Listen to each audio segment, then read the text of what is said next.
전에 개봉된 인터스텔라라고 하는 영화가 있습니다. 지구가 환경오염이 극심해지고 식량 문제가 심각해지자 이제 자구책을 구하여서 우주로 가서 행성을 찾아 나서는 그런 영화죠. 주인공 아빠가 있고 딸이 있는데 아빠가 이제 이 역할을 맡아서 먼 우주로 여행을 하려고 하니까 딸이 가지 말라고 그렇게 눈물을 흘리면서 아빠 가는 것을 만류하지만 또 미래 세대를 위하여서 자기들의 자녀를 위해서라도 이 문제를 해결해야 됐다고 아빠가 떠납니다. 그래서 먼 곳으로 떠나게 되어지죠. 이제 시간에 대한 이러한 그 아인슈타인의 상대성 개념을 다뤘던 영화잖아요. 그래서 이제 주인공이 블랙홀 근처의 행성에 갔는데 가가지고 그 행성에서 몇 시간 만에 올라오는데 우주선 안에 있는 이 다른 사람은 23년인가? 그렇게 지나가지고 갑자기 확 늙어버린 그런 장면이 있죠. 그리고 이제 이 주인공이 결국은 이 여행을 하고 이렇게 돌아왔습니다. 이렇게 돌아와서 딸을 만나게 되어지는 장면이 있는데 저렇게 되어 있죠. 그래서 아빠는 별로 늙지 않고 그대로인데 딸은 할머니가 돼버린 이러한 그 장면이 나오게 되어지죠. 그래서 아인슈타인의 상대성 이론에 의하면 질량이 무거운 곳에서는 중력이 센 곳에서는 시간이 더디 흐르고 중력이 약한 곳에서는 시간이 빨리 흐르게 되어지죠.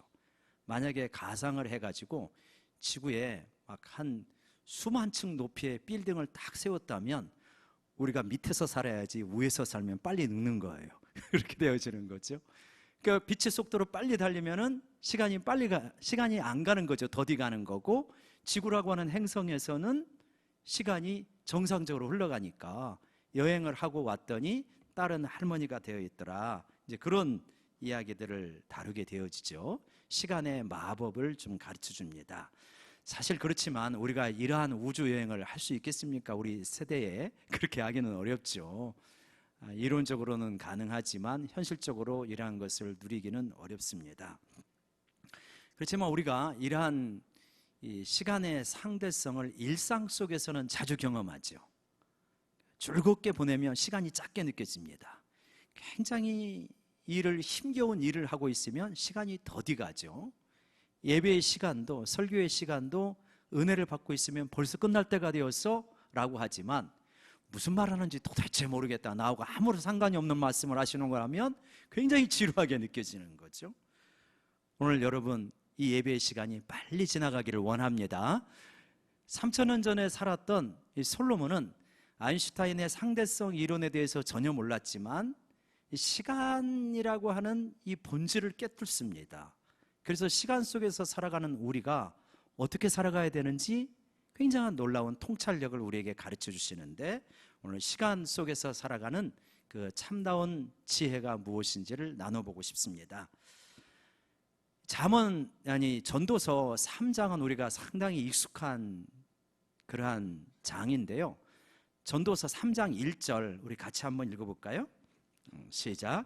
범사에 기한이 있고 천하 만사가 다 때가 있다.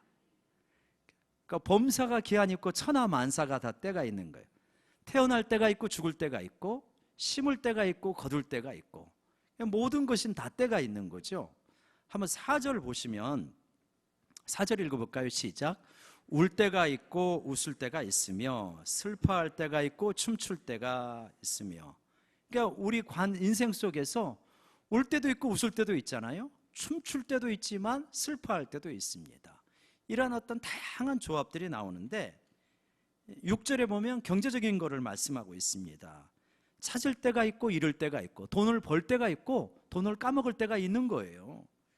지킬 때가 있고 버릴 때가 있고 돈을 아껴야 될 때가 있고 또 써야 될 때가 있습니다. 8절에 보면 인간관계를 말해요.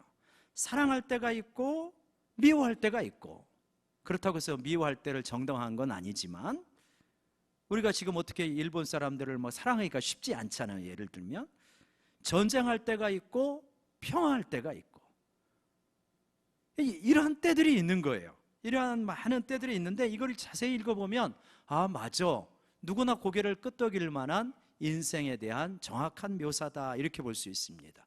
그런데 이런 부분에 대한 어떤 결론이 뭐냐면 11절에 있는데, 11절 상반절을 한번 보시면 하나님이 모든 것을 지으시되 때를 따라 아름답게 하셨다, 이렇게 말씀하십니다. 그러니까 모든 것을 지어 놓으셨는데 때를 따라 아름답게, 아름답게라고 하는 것은 다른 영어 성경 번역으로는 적절하게, 그러니까 정확하게 있어야 될 때 있게 하셨다는 거예요. 그러니까 새 번역은 이렇게 번역을 하는데요, 한번 같이 읽어볼까요? 시작. 하나님은 모든 것이 제때에 알맞게 일어나도록 만드셨다. 제때에 알맞게 일어나도록. 나이가 들어가는 것도 그렇고 때로는 인생의 어려운 일도 제때에 알맞게 일어나도록 만드셨대요. 허락하셨대요. 그러니까 이 말씀을 우리가 곰곰이 묵상해 보면, 우리가 웃고 춤출 때만 좋아할 일이 아니구나. 그러니까 슬프고 울 때에도 하나님의 선하심을 우리가 신뢰해야 되는구나 하는 것을 가르쳐 주셔요. 만약에 어떤 사람이 늘 웃으려고만 하고 늘 춤추려고만 한다면 우리가 뭐라고 생각할까요? 저 사람 좀 문제 있는 거 아니야? 아니, 어떻게 인생을 늘 웃고 춤추려고만 해? 인생에 슬픔도 있는 거 없고 우는 일도 있는 거 당연한 거 아니야? 이렇게 받아들이는 거예요. 우리가 신앙 안에서 이 진리를 받아들이면서 우리는 인생에 대해서 어떤 큰 그림을 그릴 뿐만 아니라 여기에는 중요한 의미가 있다는 걸 깨달아요. 로마서 8장 28절에 보면 이렇게 말씀하셔요. 하나님을 사랑하는 자, 곧 그의 뜻대로 부르심을 입은 자들에게는 이 모든 일, 웃는 일, 우는 일, 춤추는 일, 슬픈 일, 버는 일, 까먹는 일, 이 모든 일들을 합력하여서 선을 이룬다. 이게 로마서의 문맥에서 선이란 무엇이냐? 막연하게 좋은 것을 말하는 것이 아닙니다. 선이란 무엇이냐면 하나님이 우리에게 주시는 구원을 완성시켜가는 과정이에요. 그러니까 우리 구원에 웃고 울고 슬프고 춤추고 이 모든 것들이 다 하나의 조합을 이루면서 적절하게 있을 때 있으면서 결국은 선을 이루어가는 것이다. 그러니까 이것이 이런 거 빨리 좀 없애야 되는데 라고 하는 것이 아니라는 거예요. 이걸 통해서 선을 이루어가는 재료가 되는 거예요. 생각해보면 우리가 울 일과 슬퍼할 일을 통하여서 더 좋은 사람이 돼가잖아요. 웃고 춤추고만 지내면 어떻게 되겠어요? 맨날 사람이 코미디 프로만 보고 클럽만 다니면 그 사람이 그게 좋은 사람입니까? 인생의 깊이를 모르는 사람이지요.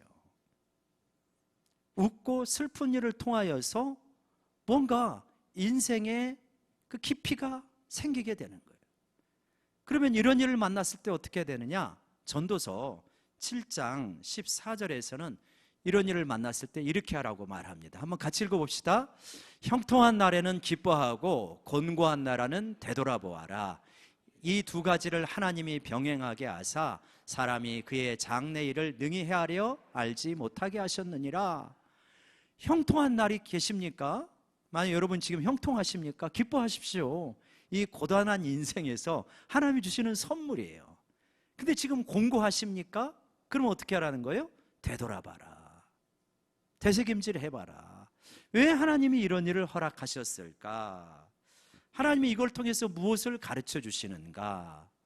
내가 버려야 될 것은 무엇이고 내 인생의 진로 가운데 수정해야 될 부분은 무엇인가?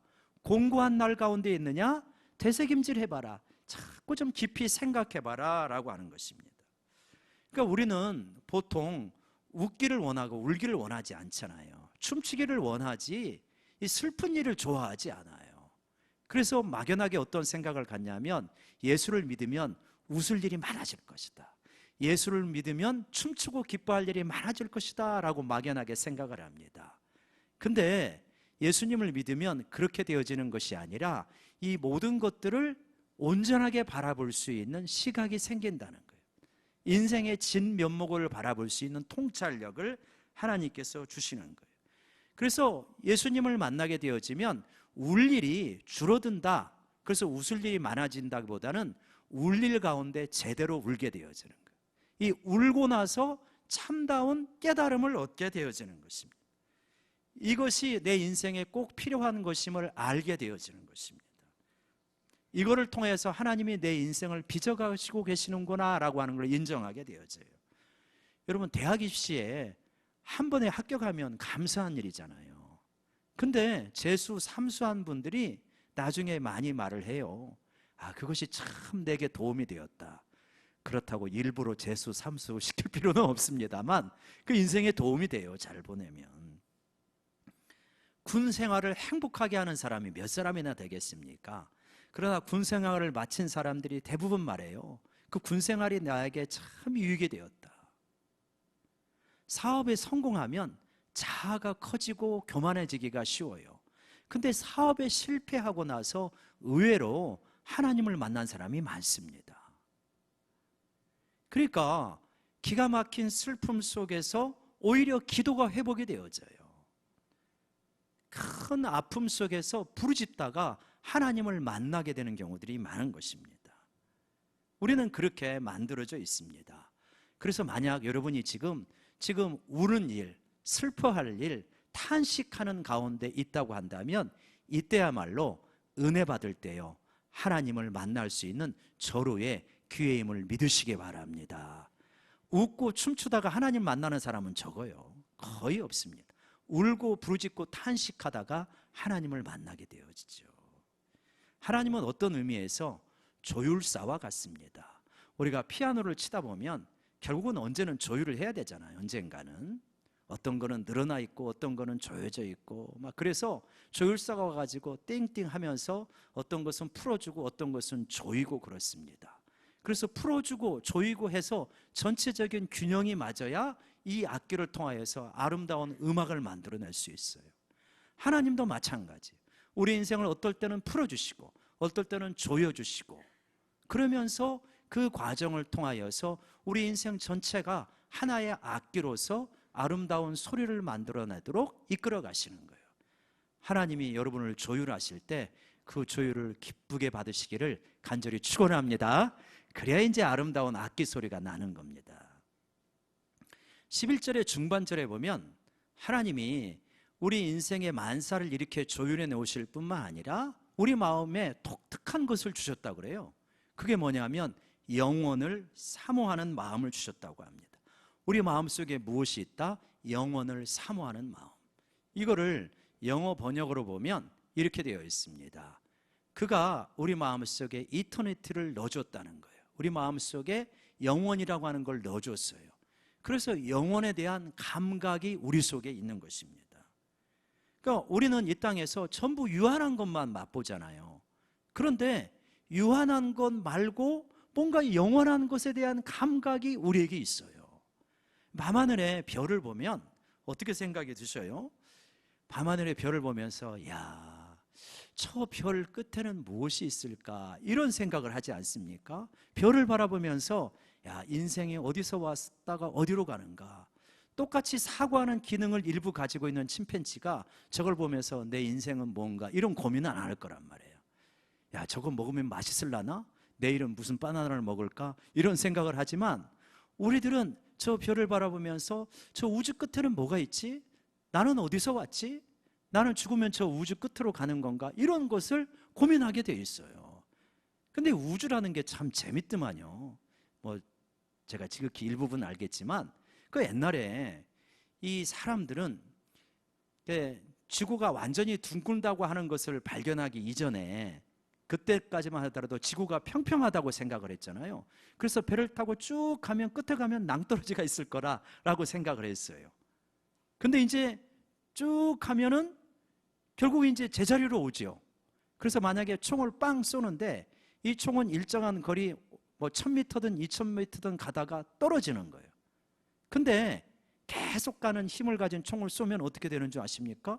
땅 쏘면은 슉 지구를 한 바퀴 돌아서 내 등 뒤로 와야 되니까 빨리 피해야 된단 말이에요. 그렇게 되어 있단 말이에요. 우주가 똑같다는 거예요. 우주가 내 눈에서 빛을 땅 쏘잖아요. 그러면은 우주 끝에 가서 사라지는 게 아니고 우주를 한 바퀴 뱅 돌고 와서 내 뒤로 오는 거예요. 그게 지금 현대 물리학이 발견한 우주예요. 그러면서 이 우주가 팽창이 되어져 있다고 했죠. 그래서 우주를 뭘로 생각을 설명을 하냐면 풍선으로 설명해요. 풍선이 계속 팽창되어지는. 그래서 우주 끝에 뭐가 있는 게 아니라 우주 끝이 그냥 그게 우주예요. 그냥 빛이 다른 데로 나가는 게 아니라 돌아서 제자리로 온다. 근데 이런 것들을 인간은 연구하게 돼 있어요. 왜냐? 영혼에 대한 감각이 있기 때문에요. 그게 우리 인생에 뭔 상관이 있는데 라고 할지 모르지만 우리는 영혼에 대한 감각이 있기 때문에 그거를 추구하고 찾게 되어 있습니다. 그러니까 영원성이 있기 때문에 유한한 것만으로 만족이 안 되는 게 우리의 본질이다. 옛날에 우리들이 60년대, 70년대 굉장히 가난한 때는 먹고 살기만 하면 걱정이 없겠다 그랬어요. 그래서 잘 살아보세, 잘 살아보세 국민 가요를 만들어가지고 부르면서 잘 살기 위해서 몸부림을 쳤습니다. 그래서 지금 상당히 잘 사는 나라가 되었습니다. 근데 우리가 그때보다 정말 행복하냐? 이 주변에서 볼 때 그때보다 불행한 표정을 짓고 살아가는 사람이 더 많은 것 같아요. 사람은 먹고 사는 것만으로 해결된다고 해서 만족이 안 되는 거예요. 그러면 사랑하면 끝나냐? 아닌 거예요. 시인 유시아가 그런 시집을 냈어요. 뭐라고 하냐면 그대가 곁에 있어도 나는 그대가 그립다. 그대가 곁에 있는데 나는 그대가 그리운 거예요. 곁에 있는 그대 입장에서는 환장할 일이에요. 아니 어떻게 해주라는 거예요? 내가 네 곁에 있는데 그러면 더 이상 어떻게 해주라는 거예요? 근데 우리는 이 말이 이해가 돼요. 그대가 곁에 있어도 나는 그대의 어떤 그 심연 속에 더 들어가고 싶은 거예요. 근데 해줄 수가 없는 거예요. 영원한 것을 가지고 있는 우리들은 유한한 것으로 만족할 수가 없는 거예요. 먹고 사는 것이 해결된다고 사랑에 빠진다고 해서 이것이 채워지지가 않는 거예요. 그러면 이 영혼에 대한 감각을 가지고 있는 우리가 진정한 만족을 얻는 것은 뭐냐면 영원한 대상을 만나야만 되는 거예요. 무한한 갈증을 가지고 있는 우리가 우리 무한한 갈증을 채워주는 영원한 존재를 만나야만 비로소 참다운 안식과 만족을 얻을 수 있는 게 인생이다. 그거를 말씀하고 있는 거예요. 근데 우리가 발견하는 모든 것들은 다 유한한 거예요. 솔로몬은 이 땅에 많은 유한한 것들을 다 누려봤어요. 근데도 목마름이 있는 거예요. 헛되도다. 늘 나는 목말랐다는 거예요. 영원하신 하나님을 만나기 전까지는 늘 목마른 것이 인생이다. 그렇게 말하는 거예요. 그래서 우리의 그 영혼에 대한 감각을 가지고 있는 우리가 영원한 대상을 찾아야 하는데 영원한 대상이 뭐냐? 성경은 우리에게 이렇게 가르쳐 줍니다. 첫 번째는 뭐냐면 주 예수 그리스도입니다. 우리 같이 한번 읽어볼까요? 시작. 예수 그리스도는 어제나 오늘이나 영원토록 동일하시니라. 예수 그리스도는 어제나 오늘이나 영원토록 동일하세요. 우리들은 조변석계 하잖아요. 일부러 간사해서 변화되는 게 아니라 우리의 속성 자체가 그래요. 하나님만이, 예수님만이 어제나 오늘이나 내일이나 영원토록 동일하셔요. 두 번째로 그분의 말씀이 영원합니다. 같이 읽어볼까요? 시작. 오직 주의 말씀은 세세토록 있도다. 그래서 그 말씀으로 내 마음을 채울 때만이 내 마음의 갈증이 해소가 되어져요. 세 번째로 그분의 뜻을 행하는 자가 영원하다는 거예요. 놀라운 거죠. 이 세상도 그 정욕도 지나갑니다. 오직 하나님의 뜻을 행하는 자는 영원히 거하느니라. 하나님의 뜻을 알고 행하게 될 때 영원성을 맛보게 되어져요. 영혼에 대한 감각이 충족이 되어지는 것입니다. 배고픈 사람이, 우리 옛날에 배고팠을 때 우리 부모님 세대의 이야기 많이 들었잖아요. 학교에 갔는데 먹을 것이 없네요. 그러면 학교에 수돗물을 틀어놓고 배를 채웠다. 그러면 배를 채우면 그 배고픔이 해소가 되어집니까? 아니잖아요. 잠깐은 배가 부른 것 같지만 더 속 쓰리고 배고파지죠. 영원한 갈증을 가지고 있는 우리가 이 땅의 것으로 채우는 것은 이와 비슷합니다. 영원한 대상을 만나야만 진정한 배부름과 참다운 안식을 얻을 수가 있어요. 근데 더 놀라운 것은 뭐냐면 이 영원한 대상을 만나야 인생의 의미와 본질이 분명해집니다. 무엇을 위해 살아야 되는지가 깨달아져요. 근데 이것은 막 연구해서 깨닫는 게 아니더라고요. 제 경험으로는 예수 그리스도를 만나게 되는 순간, 나를 창조하신 그분을 만나게 되는 순간 직관적으로 내 인생의 본질이 무엇인지 깨달아요. 내가 무엇을 위해서 살아야 되는지를 깨달아요. 신비입니다. 근데 그럴 수밖에 없어요. 나를 만나신 분 앞에 섰는데 그때 내 의미가 무엇인지 깨달아지는 게 당연한 거죠. 그분이 없는 상태에서 그거를 찾으니까 헤매는 거죠. 근데 그분을 만나게 되면 직관적으로 나는 이러한 목적을 가지고 이 땅에 온 것이구나. 나는 이분과 동행하면서 살아갈 수밖에 없는 존재이구나. 나는 이분을 전하면서 살아야 되겠구나 하는 것을 직관적으로 깨닫게 되어집니다.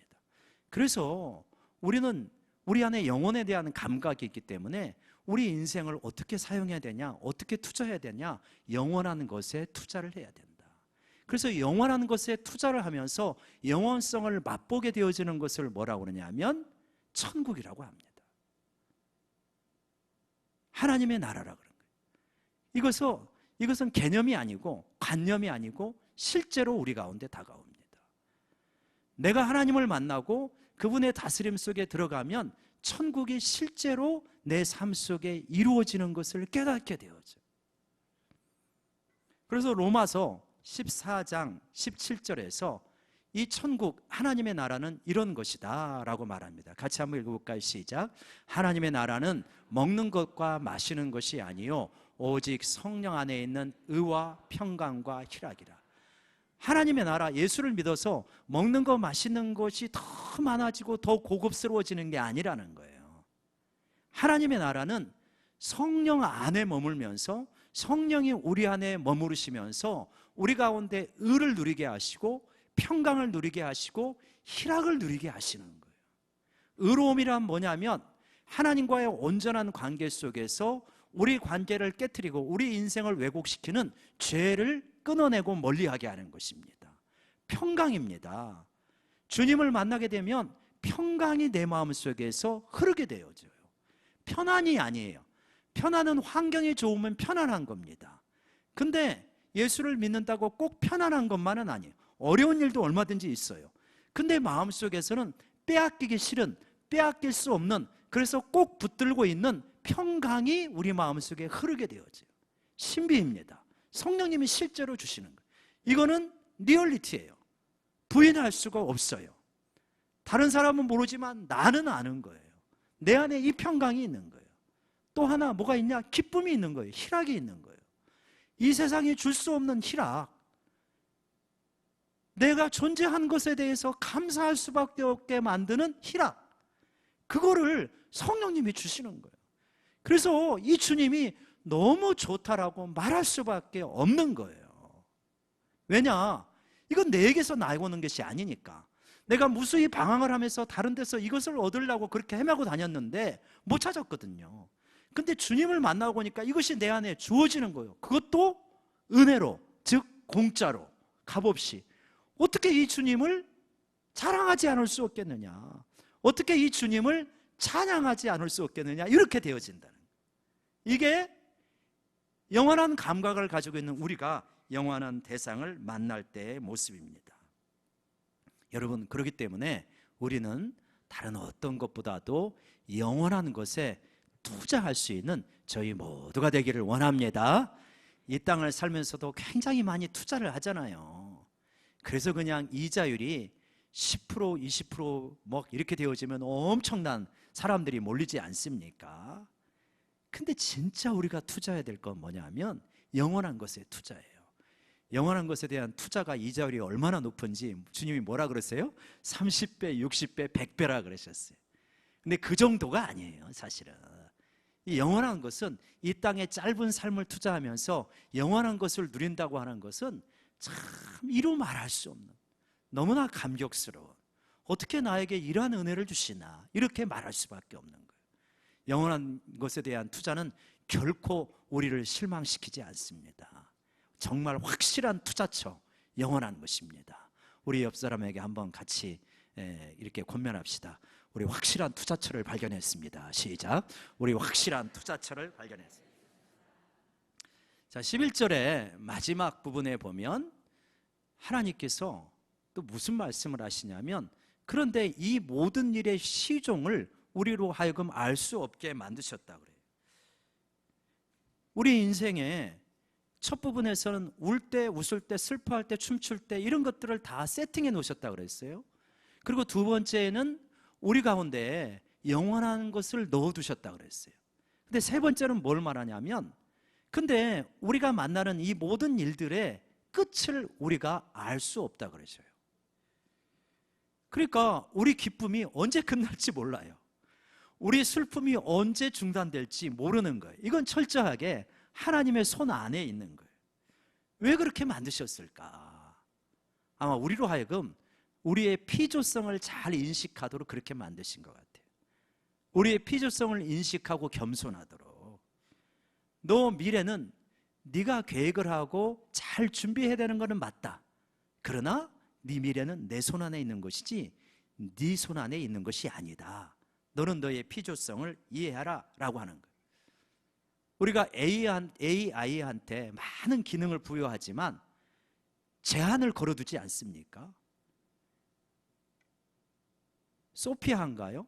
그런 AI가 와가지고 이렇게 이제 박영선 그 씨하고 인터뷰하는 그런 영상이 있더만요. 예. 그래가지고 이제 네가 이쁘냐 내가 이쁘냐 그런 질문을 하니까 굉장히 지혜롭게 대답을 하더만요.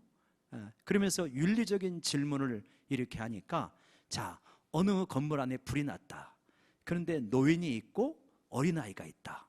그러면 너는 누구를 먼저 구하겠느냐? 굉장히 곤란한 질문이잖아요. 그랬더니 AI가 뭐라고 대답하냐면, 우리는 윤리적인 질문에 대답할 수 있는 그러한 프로그램은 없습니다. 뭐 그런 말을 하더만요. 그러면서 나 같으면 문에서 가까운 사람을 구할 것입니다.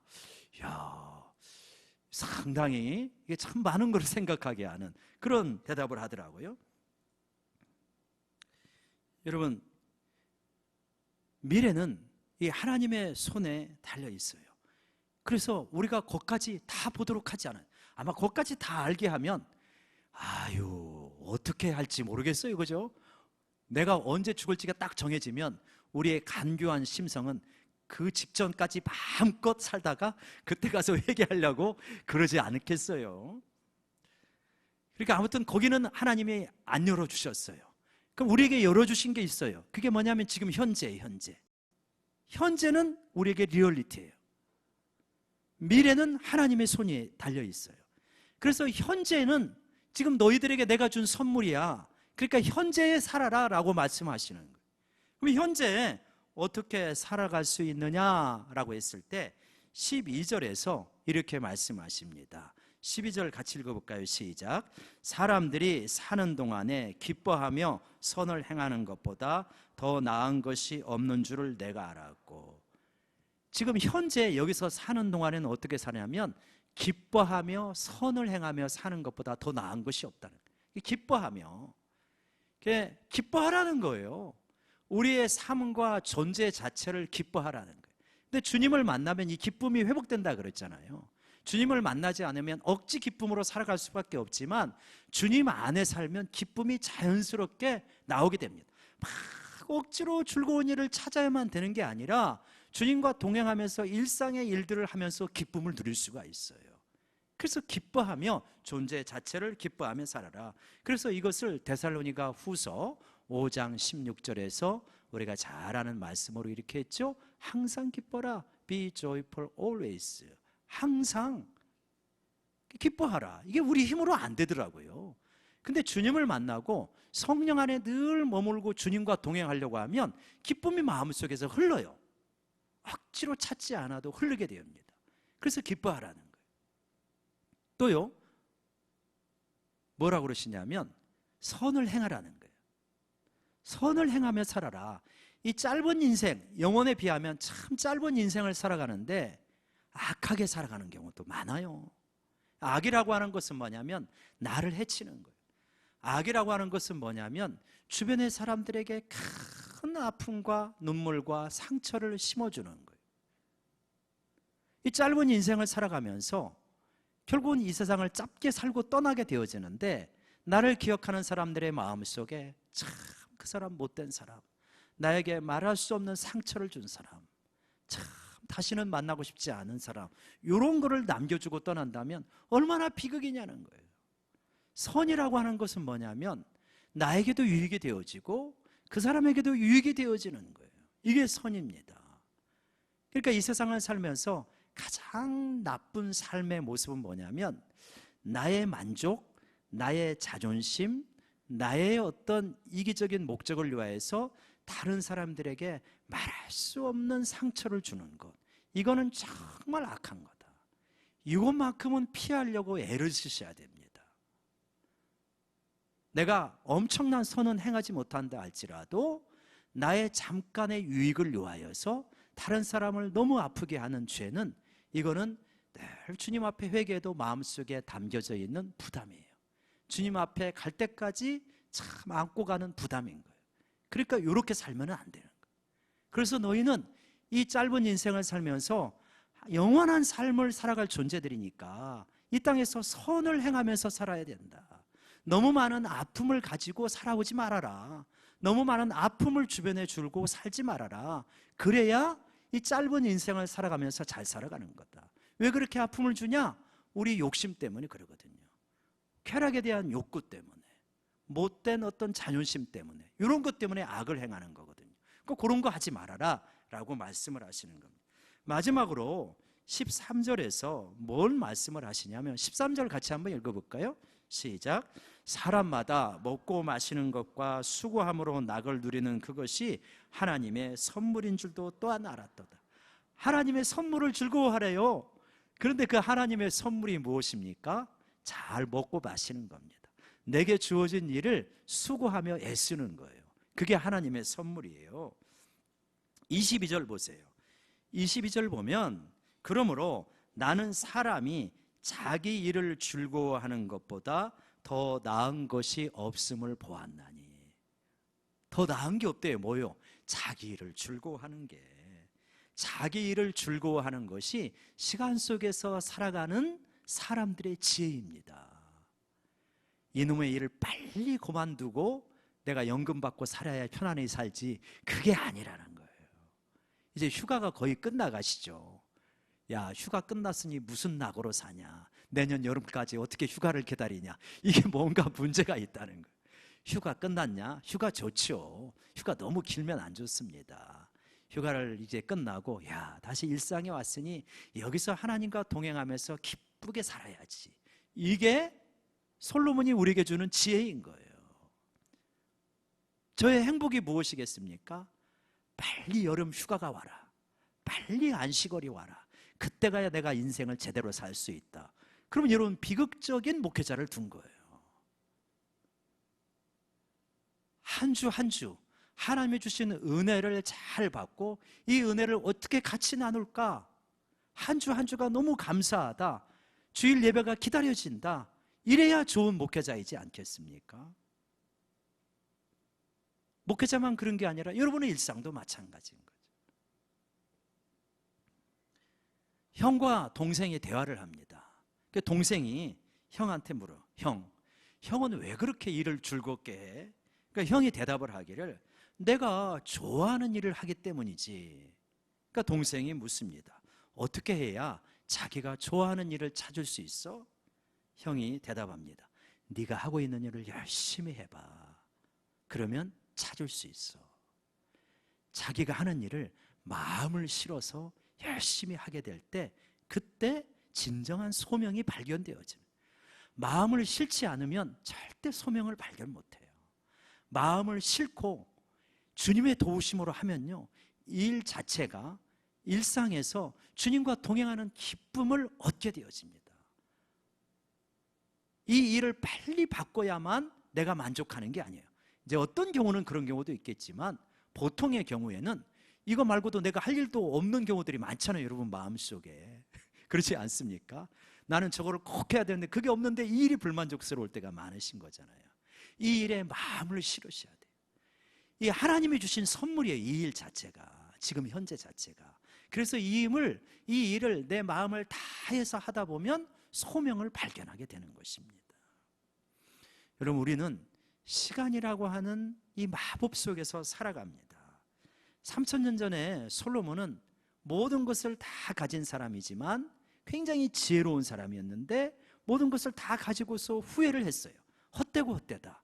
그러면서 참다운 진리의 길, 지혜의 길을 우리에게 가르쳐 주시는데, 특별히 시간 속에서 살아갈 때 우리에게 3가지 지혜를 가르쳐 주십니다. 모든 것은 때가 있다는 거예요. 웃을 때도 있고 울 때도 있고 춤출 때도 있고 슬플 때도 있고, 그러니까 슬플 때 울을 때도 하나님의 경륜 가운데서 허락되신 거니 이것 또한 소중하게 여기자라고 말씀을 하시는 거죠. 그러면서 우리에게는 영원한 갈망이 있으니 이 땅의 것을 위하여서만 막 살아가는 것이 아니라 영원한 것에 대한 투자를 할 줄 알아야 된다.